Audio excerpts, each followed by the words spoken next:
মতে মতে যত মত, একটাই পথ,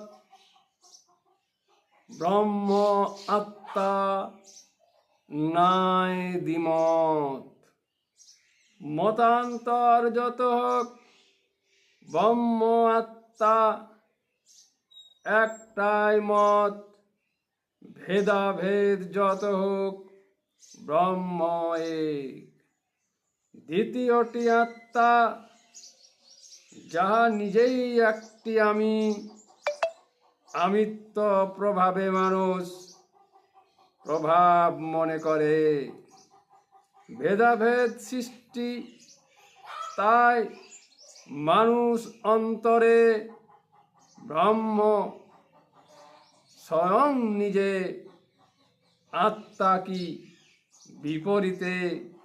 মতে মতে যত মত, একটাই পথ, ব্রহ্ম আত্মা, নাই দ্বিমত।